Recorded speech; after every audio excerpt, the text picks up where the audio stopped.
Welcome back to AV educational videos.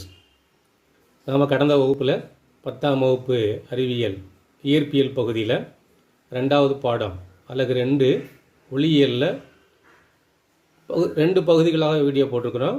ஒரு மதிப்பெண்கள் வினாக்கள் பகுதி 1, சுருக்கமான விடையளி பகுதி 2. இன்னைக்கு பகுதி 3ல் விரிவாக விடையளி. இதில் 4 வினாக்கள் இருக்குது. 4 வினாக்களுக்கும் புத்தகத்தில் பதில் குறித்து அதை படிக்க பயன்படுத்தலாம். முதலாவது கேள்வி, ஒளியின் ஏதேனும் 5 பண்புகளை கூறுக. புத்தகத்தில் 16வது பக்கத்தில் அந்த பண்புகள் பாயிண்ட்ஸ் இருக்குது, பார்க்கலாம். முதல் பாயிண்ட்ஸ், ஒளி என்பது ஒரு வகை ஆற்றல். 2வது, ஒளி எப்போதும் நேர்கோட்டில் செல்கிறது. 3, ஒளி பரவுவதற்கு ஊடகம் தேவையில்லை, வெற்றிடத்தின் வழியாக கூட ஒளிக்கதிர் செல்லும். 4, காற்றில் அல்லது வெற்றிடத்தில் ஒளியின் திசைவேகம் c = 3 × 10⁸ மீட்டர் வினாடி பவர் -1. 5வது பாயிண்ட்ஸ், ஒளியானது அலை வடிவில் செல்வதால் அது அலைநீளம் லாம்டா மற்றும் அதிர்வெண் v ஆகிய பண்புகளை பெற்றிருக்கும்.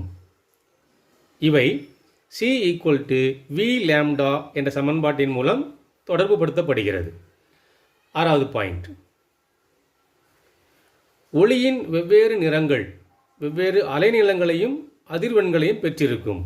7, கண்ணுறு ஒளியில் ஊதா நிறம் குறைந்த அலைநீளத்தையும் சிவப்பு நிறம் அதிக அலைநீளத்தையும் கொண்டிருக்கும். அதனால தான் வானம் நீல நிறமாக காட்சியளிக்கணும்னு படிச்சிருக்கிறோம். ரோட் சைடில் சிக்னல்ஸ் எல்லாம் சிவப்பு நிறத்தில் வைக்கிறதையும் பார்த்துருக்குறோம். 8வது பாயிண்ட்ஸ், ஒளியானது இருவேறு ஊடகங்களின் இடைமுகப்பை அடையும் போது அது பகுதி அளவு எதிரொலிக்கும், பகுதி அளவு விலகல் அடையும். இந்த 8 பாயிண்ட்ஸும் ஒளியின் பண்புகள். 2வது கேள்வி, குவிலென்சு ஒன்றினால் தோற்றுவிக்கப்படும் பிம்பங்களுக்கான விதிகளை கதிர் படங்களுடன் விளக்குக. புத்தகத்தில் 20ஆம் பக்கத்தில் வாங்க பார்க்கலாம். 2வது கேள்விக்கான பதில் புத்தகத்தில் 20வது பக்கத்தில் முதல் விதி 1 சொல்லி அதுக்கான விளக்கமும் அதுக்கான படமும் கொடுக்கப்பட்டிருக்கு. நம்ம குவிலென்ஸுக்கு உரிய படத்தை மட்டும் போடணும், குவிலென்ஸ் படத்தை நம்ம போடக்கூடாது. ஒளிக்கு எதிரானது ஒரு குவிலென்ஸில் எந்த மாதிரியான பிம்பங்களை தோற்றுவிக்க அப்படிங்கிற நிலைகளை தான் நம்ம என்ன செய்ய போகிறோம், குறிக்க போகிறோம். அதனால் குவிலென்ஸ் நம்ம குறிக்க வேண்டாம், எழுத வேண்டாம். இந்த கேள்விக்கு குவிலென்ஸுக்கான விளக்கமும் அதுக்கான படமும் தான் வேணும். விதி 1 அதுக்கான விளக்கம் படம், அப்புறம் விதி 2 அதுக்கான விளக்கமும் அதுக்கான படமும், அப்புறம் விதி 3 அதுக்கான விளக்கமும் அதுக்குரிய படம் வலது பக்கத்தில் இருக்குது, அதுக்கான படமும். இப்படி 3 விதிகளும் அதுக்குரிய விளக்கமும் படமும் கொடுக்கப்பட்டிருக்கு. இதை குறித்து 2வது கேள்விக்கு பதிலாக நம்ம படிச்சுக்கலாம். 3வது கேள்வி, கிட்டப்பார்வை மற்றும் தூரப்பார்வை குறைபாடுகளை வேறுபடுத்துக. இது புத்தகத்தில் நமக்கு பேராகிராஃபாக இருக்குது.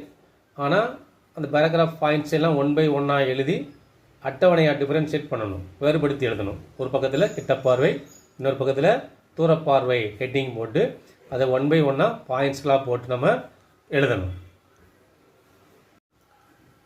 3வது கேள்விக்கான பதில் புத்தகத்தில் 24ஆம் பக்கத்துலேயும் மற்றும் 25ஆம் பக்கத்துலையும் இருக்குது.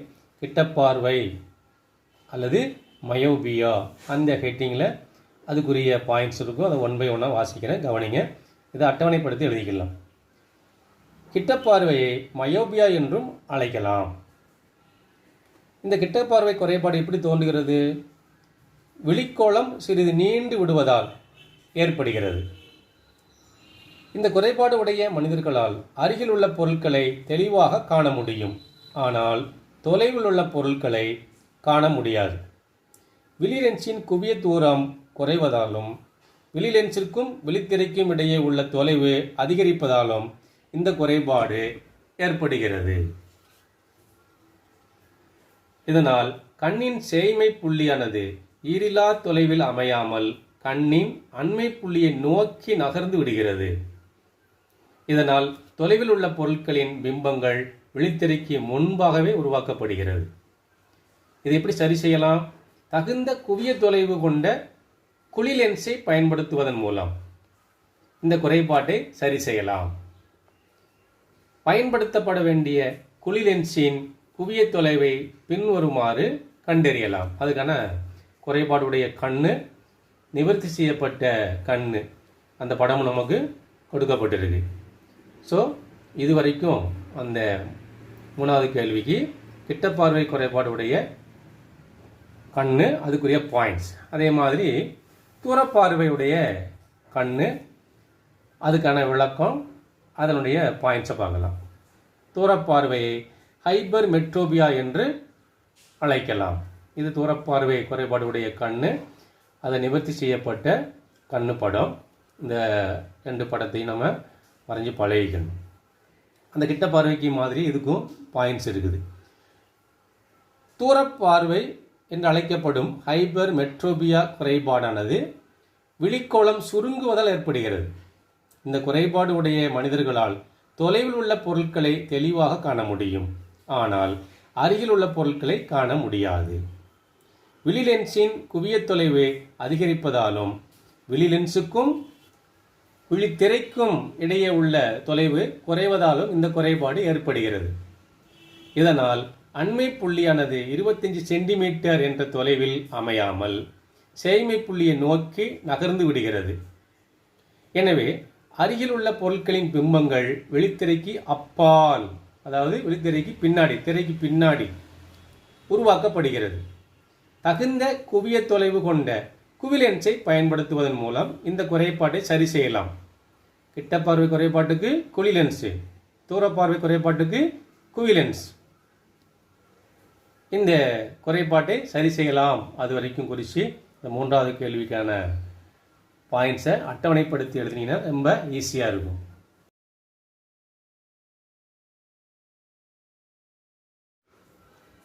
4வது கேள்வி, கூட்டு நுண்ணோக்கி ஒன்றின் அமைப்பையும் செயல்படும் விதத்தையும் விளக்குக. புத்தகத்தில் 26வது பக்கத்தில் பார்க்கலாம். 4வது கேள்விக்கான பதில் கூட்டு நுண்ணோக்கி. அந்த தலைப்பில் அந்த கூட்டு நுண்ணோக்கினுடைய படம் கொடுக்கப்பட்டிருக்கு. நமக்கு அமைப்பும் செயல்படும் விதமும் கேட்டிருக்கு. அப்போ நம்ம அமைப்பு தெரியும்னு சொன்னால் அந்த படத்தை நல்லா போட்டு பழகிக்கணும். அப்புறமா அந்த அமைப்புங்கிற தலைப்புக்கு வாங்க. இந்த அமைப்புங்கிற தலைப்பில் ஆரம்பித்து அந்த ஒரு பேரா இருக்குது. அதுக்கு கீழே செயல்படும் விதம் தலைப்பில் ஆரம்பித்து அடுத்த பேரா கண்டினியூஸ் ஆகும். அடுத்து அதுலேயே மறுபக்கத்தில்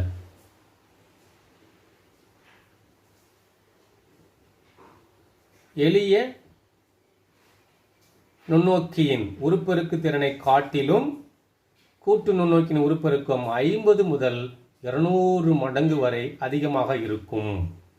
அது வரைக்கும் கேள்வி எண் 4க்குரிய பதில். அதை குறித்து தெளிவாக படிக்கணும். புத்தகத்தில் 8வது பகுதி கணக்கீடுகள் கேள்வி. நமக்கு 2 கணக்கீடுகள் கேள்வி கொடுக்கப்பட்டிருக்கு. அதில் முதலாவது கேள்வி, 10 சென்டிமீட்டர் குவிய தொலைவு கொண்ட குவிலென்ஸிலிருந்து 20 சென்டிமீட்டர் தொலைவில் பொருள் ஒன்று வைக்கப்படுகிறது எனில் பிம்பம் தோன்றும் இடத்தையும் அதன் தன்மையையும் கண்டறிய. இது கேள்வி. இப்போ கொடுக்கப்பட்டிருக்கிற விவரங்களை நம்ம முதல் எடுத்து எழுதணும். லென்ஸிலிருந்து பொருளின் தொலைவு, அதாவது u is equal to -20 centimetre.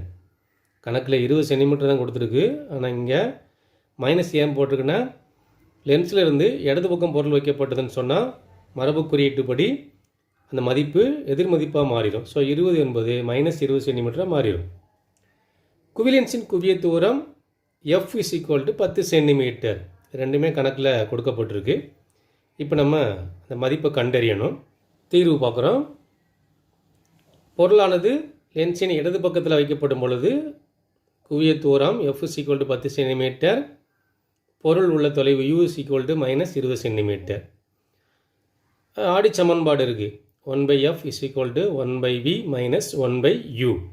இப்போ நம்ம தெரிய வேண்டியது v தான் தெரியணும். ஏன்னா எஃப்பும் யூவும் கணக்கில் கொடுத்துட்டாங்க. அப்போ நம்ம வசதிப்படின்னு சரி தெரிய வேண்டிய மதிப்பை இடது பக்கம் வச்சுட்டு மீதியெல்லாம் வலது பக்கம் கொண்டு போயிடலாம். ஸோ 1/v நம்ம பார்க்கணும். அதனால் 1/v is equal to 1/f. இந்த மைனஸ் மதிப்புகள் ஈக்குவல்ட்டுக்கு மறுபுறம் வரும்போது ப்ளஸ் மதிப்பாக மாறிடும். So 1/f plus 1/u. இப்போ மதிப்புள்ள பிரதியிடுவோம். 1/v இஸ் ஈக்குவல் டு 1/fக்கு பதிலாக 1/10 ப்ளஸ் 1/uக்கு பதிலாக 1/-20. இப்போ பகுதியில் ஒரு ப்ளஸ்ஸு ஒரு மைனஸ் இருக்குது. அதை நம்ம பெருக்கணும்னா மைனஸ் மதிப்பாக மாறிடும். பகுதி 10ம் பகுதி 20 இருக்குது. மீச்சமாக பார்த்தா பகுதி 20ஆக மாற்றணும். ஸோ அந்த 1/10ங்கிறத பகுதி 20ஆக மாற்றன்னு சொன்னால் 2/20ன்னு மாறும். இதை 2 மடங்காக்குனா 20, 1 2 மடங்காக்குனா 2. ஸோ 10 20ஆக மாறிடும். இந்த 1 2ஆக மாறிடும். 2 - 1 ஈக்குவல் டு 1. பகுதியில் பொதுவாக 20 இருக்கும். So 1/v equal to 1/20. Therefore v equal to 20 centimetre. பிம்பத்தின் தொலைவு எவ்வளவு? v equal to 20 centimetre. பெரிதாக்கப்பட்ட தலைகீழான பிம்பம் 20 சென்டிமீட்டர் தொலைவில் லென்ஸின் வலப்பக்கத்தில் உருவாகிறது. இது நமக்கு கிடைச்சிருக்கிற விடையிலிருந்து கொண்டு வரக்கூடியது. உருப்பெருக்கம் பார்க்குறோம். உருப்பெருக்கத்துக்கான வாய்ப்பாடு m ஈக்குவல் டு v/u. பொருள் உள்ள தொலைவு பை பிம்பம் உள்ள தொலைவு. அந்த உருப்பெருக்கத்தில் விக்கு பதிலாக 20, யூக்கு பதிலாக -20. 20 -20ஆல் வகுத்தா விடை வந்து -1. ஸோ நெகட்டிவ் மதிப்பு கிடைக்கிறதுனால பிம்பத்தினுடைய தன்மை தலைகீழானது, தலைகீழான பிம்பம். 2வது கேள்வி. 3 சென்டிமீட்டர் உயரமுள்ள பொருள் ஒன்று 15 சென்டிமீட்டர் குவிய தொலைவு கொண்ட குழி லென்ஸிற்கு முன்பாக 10 சென்டிமீட்டர் தொலைவில் வைக்கப்படுகிறது எனில் லென்ஸினால் உருவாக்கப்படும் பிம்பத்தின் உயரத்தை கணக்கிடு. கொடுத்துருக்கிற விவரங்களை எடுத்து எழுதுவோம். பொருளின் தொலைவு 10 சென்டிமீட்டர் கொடுத்துருக்கு கணக்கில். இங்கே -10 சென்டிமீட்டர் ஏன் கொடுத்துருக்குன்னு சொன்னால் பொருளானது ஆடியிலிருந்து இடது பக்கம் இருக்குது. So u equal to -10 centimetre. குவிய தொலைவு f ஈக்குவல் டு 15 சென்டிமீட்டர் கணக்கில் கொடுக்கப்பட்டிருக்கு. இங்கே ஏன் மைனஸ் கொடுத்துருக்குன்னு சொன்னால் அது குவிலென்ஸ். So f equal to -15 centimetre. இப்போது தீர்வு பார்க்கணும். ஆடி சமன்பாடு என்ன சொல்லியிருக்கு? 1/f is equal to 1/v minus 1/u. நமக்கு தெரிய வேண்டிய மதிப்பு u மதிப்பு கொடுத்துருக்கு, f மதிப்பு கொடுத்துருக்கு, v கண்டுபிடிக்கணும். 15க்கும் 10க்கும் நம்ம நிச்சயமாக பார்த்தோம்னு சொன்னால் 150. 15 150 மாற்றுறதுக்கு 10 முறை பெருக்குவோம். அதே மாதிரி தொகுதியவும் 10 முறை பெருக்குவோம். 10 150 மாற்றுறதுக்கு 15 முறை பெருக்குவோம். அது மாதிரி தொகுதியும் 15 முறை பெருக்குவோம். தர்ஃபோர் -10 -15/150. மைனஸையும் கூட்டினா -10 + 15 25/150.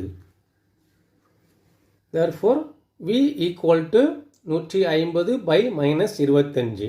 150 எத்தனை 25 இருக்குது? 6 25. ஸோ -6 சென்டிமீட்டர் வியினுடைய மதிப்பு.